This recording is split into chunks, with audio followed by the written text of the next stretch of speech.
I'd lived on Ridley Lane for over a decade before I noticed the house. That might sound impossible. After all, it's not a long road. Just a quiet stretch of cracked asphalt that winds through tall, sighing pines and ends in a cul-de-sac overlooking a pond. 6 houses, mine included, all tucked away from the main road like a forgotten page in a storybook. I walked that lane every morning and evening with my dog, Marlowe. I waved at the neighbors. I knew the rhythm of the trees swaying in the wind. I even recognized the birds that nested on the telephone lines. But I had never seen the house. Until one morning, gray with mist, the air heavy with the scent of wet soil. There it was, at the very end of Ridley Lane, past the cul-de-sac, past the pond, where nothing should have been. A house. It sat just beyond the tree-line. A pale structure, 2 stories high, its shutters askew and roof slightly slanted as if bowing under a secret weight. The paint, if it had any, was long faded into gray. No path led to it, and no mailbox stood out front. I stopped. Marlowe stopped. He gave a low, uncertain growl, the kind he made when the mailman wore a new hat or someone moved their trash bin. I squinted through the morning fog, trying to remember. Had someone started building here? A new development, maybe? But no, the house looked old, ancient even, and yet it wasn't there yesterday. I would have noticed, wouldn't I? I didn't go to the house that day. Instead, I turned around and walked home, trying to shake the image from my mind. But it clung to me like a cold mist, the bowed roof, the crooked shutters, the way the house seemed to wait. By the time I got back, the fog had lifted. Marlowe was unusually quiet, curling up by the back door and refusing breakfast. I sat at my kitchen table, sipping coffee, staring out the window as if the house would appear there too. I told myself I was tired. Maybe I hadn't been sleeping well. It was probably a trick of the light, a deer blind, a hunting cabin, something that had always been there, just hidden by the trees. But the next morning it was still there, clearer this time, the mist thinner. I could see the outline of the porch, the long, dark windows. A faint path seemed to cut through the weeds leading up to the front steps, as if someone or something had walked it recently. I took a step toward it, then another. Marlowe whined behind me. I turned. His ears were back, tail tucked. He pulled against the leash, trying to head the other way. His eyes fixed on the house, wide and trembling. That was enough. We went home again. The third morning, I walked alone. Marlowe refused to come. He sat by the door and stared at me with those deep, worried eyes. When I reached for the leash, he backed away. I felt a little guilty leaving him, but curiosity tugged at me harder than concern. Something about the house, it had lodged itself in my thoughts.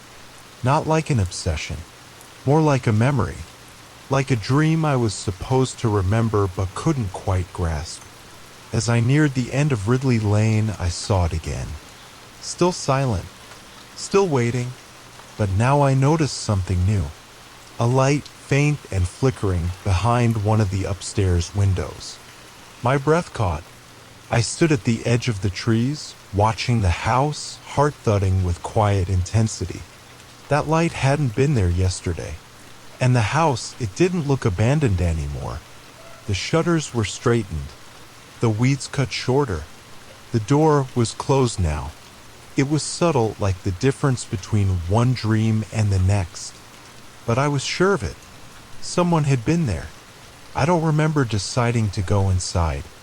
I only remember the feel of damp leaves under my shoes, the hush of pine needles brushing my shoulders, and the sudden sharp scent of old wood and rusted metal. I stood on the porch. The boards creaked beneath me. The door stood still. I lifted my hand, knocked. Once, twice. Silence. Then a sound from inside. A soft shuffle like slippers on bare wood. And then nothing. I don't know how long I waited there. The house gave no further sign of life. No movement. No wind. No sound. Eventually, I turned back. Walked home. Marlowe was waiting, his tail thumping once when he saw me. But that night I had the dream. The first of many. The dream was strange. Not frightening exactly, but unsettling in the way dreams can be when they feel too real. In it, I was standing in the hallway of the house. The walls were paneled in dark, ancient wood, warped by time and damp.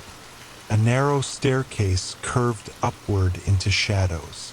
The floor creaked beneath my steps, and I could hear a faint ticking, like an old clock, somewhere deeper inside. I turned a corner and saw a mirror. My reflection looked back at me, but wrong. Older, maybe, or thinner. The face was mine, but the eyes were tired, and the expression blank.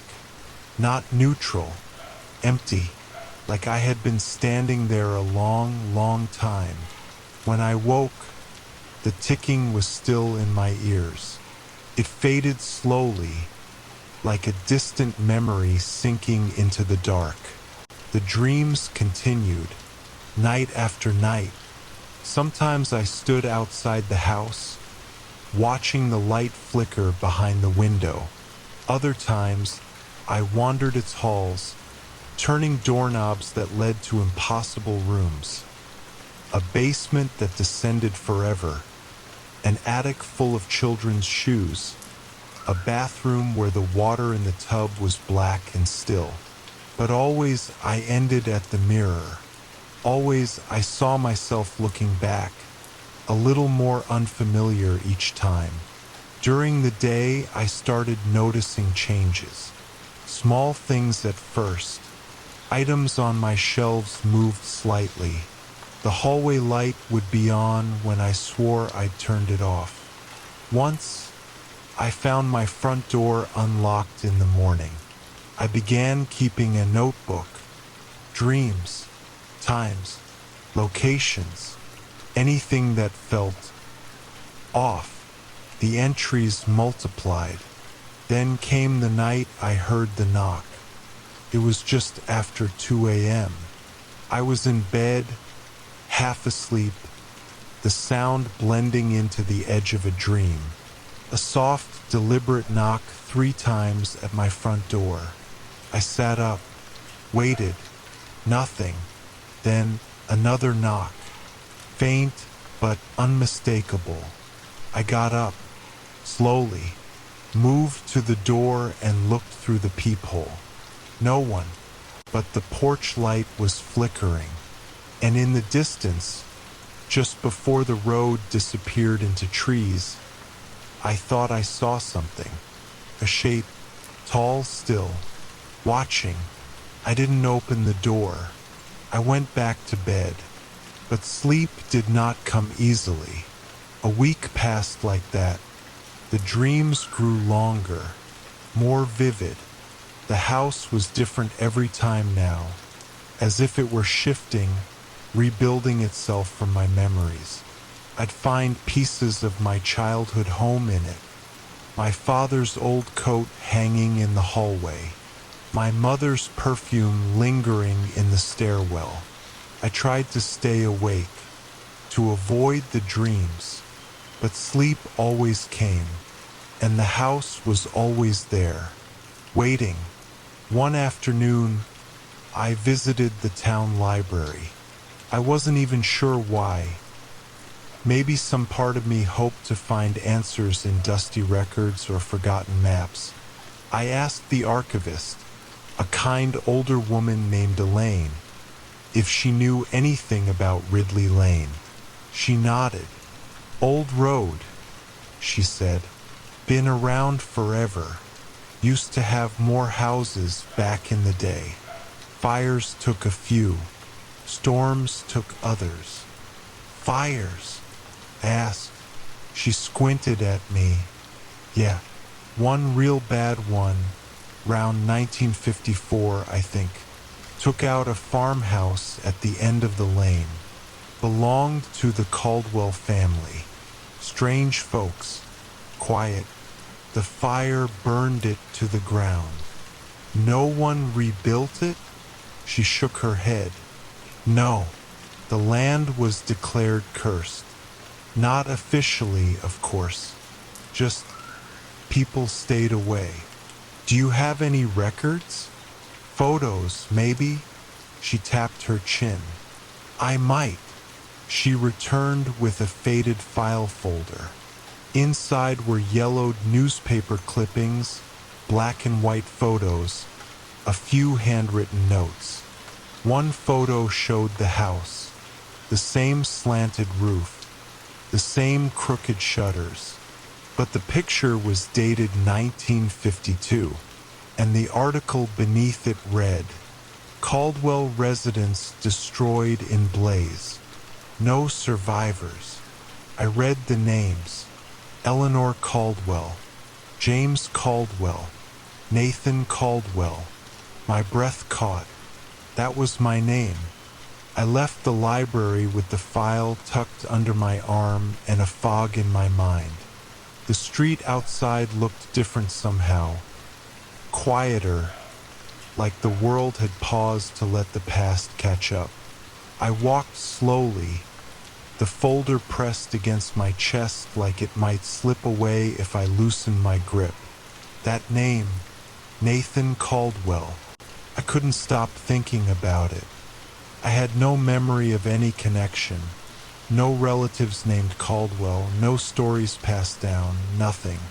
But something about it felt right, familiar in a way I couldn't explain.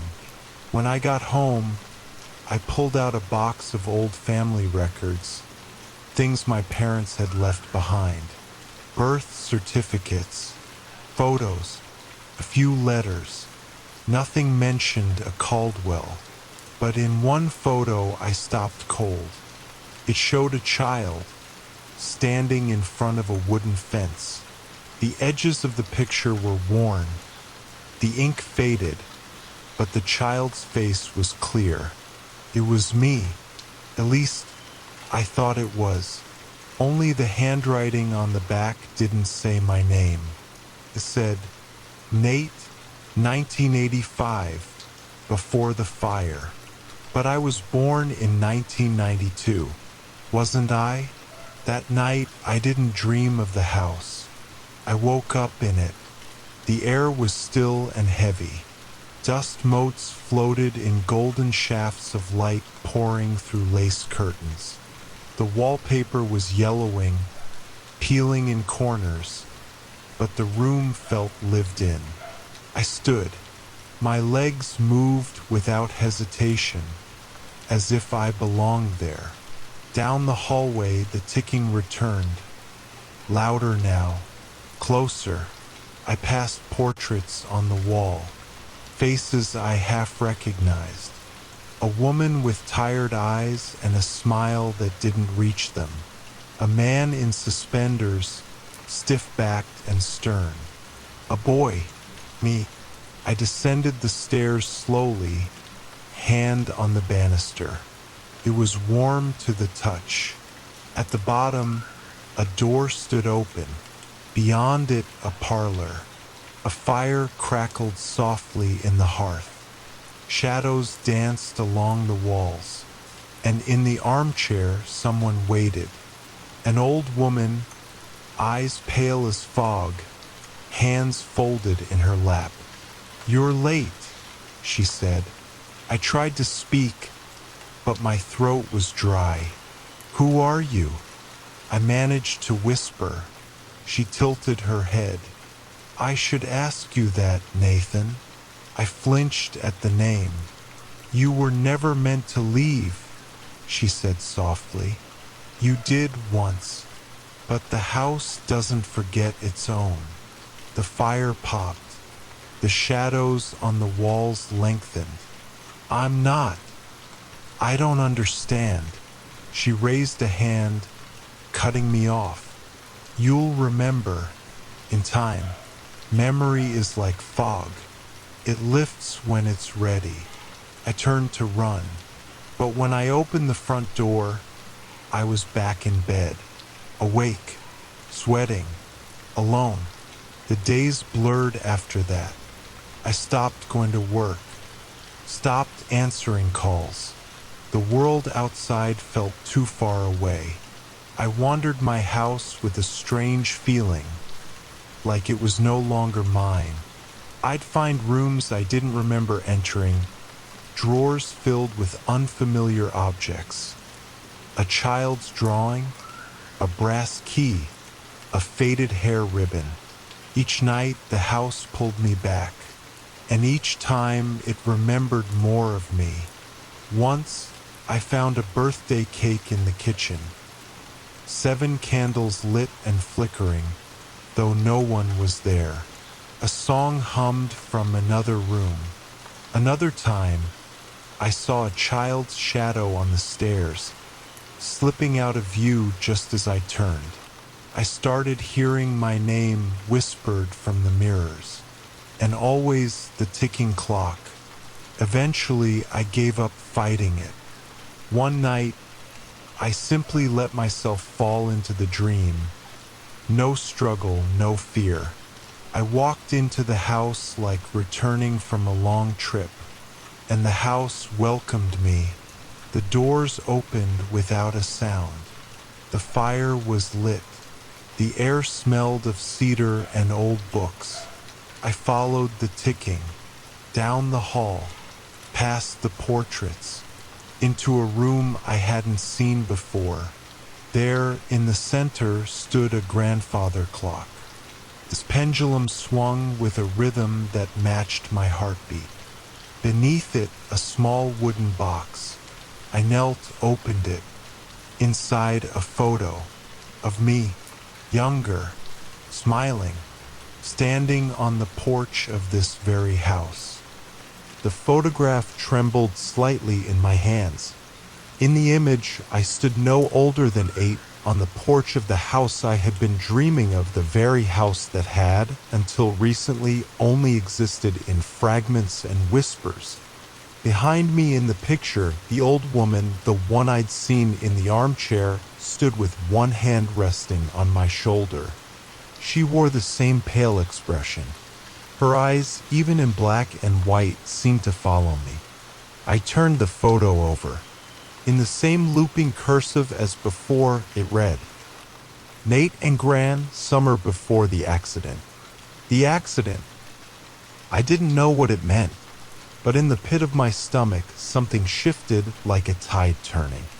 I took the photo with me through the house, every room more familiar than the last. I could name them now: the sewing room, the red hallway, the music parlor. I knew which stairs creaked, which floorboards dipped, and I started to remember, not in sudden bursts, but in subtle moments. The smell of bread baking, the way the windows fogged on winter mornings, the sound of Gran humming lullabies in the dark. I hadn't dreamed this house into being. It had waited for me.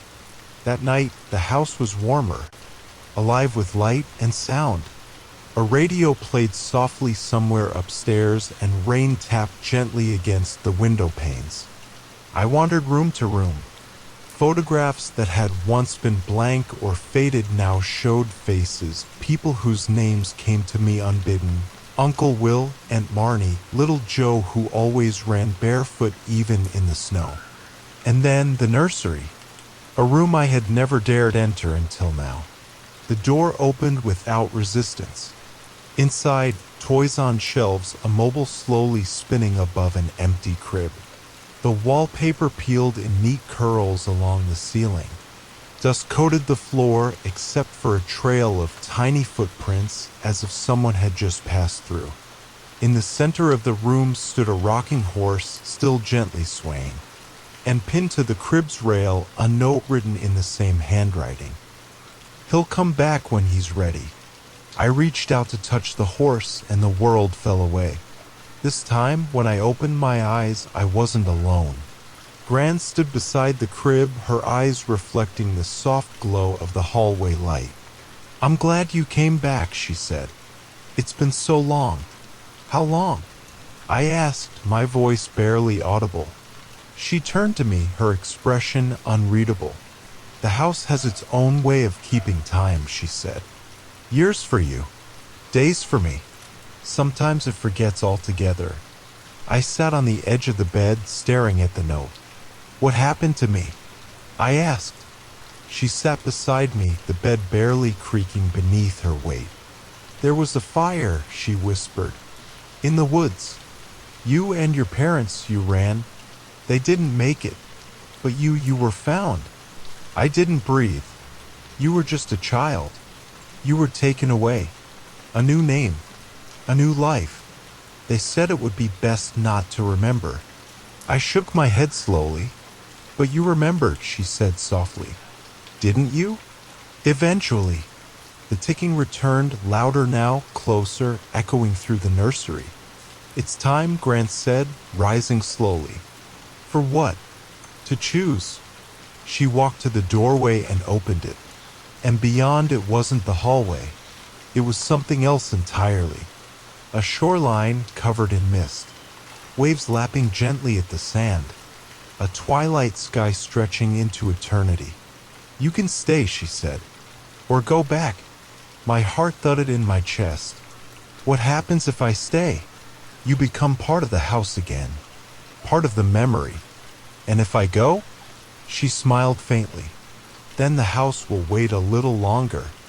I stood, the photo still in my hand. I walked to the threshold, staring out at the mist, the waves, the peace beyond. Then I turned, and I walked back into the hallway. I woke up just before dawn. The bedroom around me was my own, but something had changed. On my nightstand sat the photo, the one of me and Gran, now perfectly crisp and clear. And the ticking clock on the wall? It had stopped. For the first time in years, I felt whole. Not entirely healed, but whole. The house would wait, just as she said.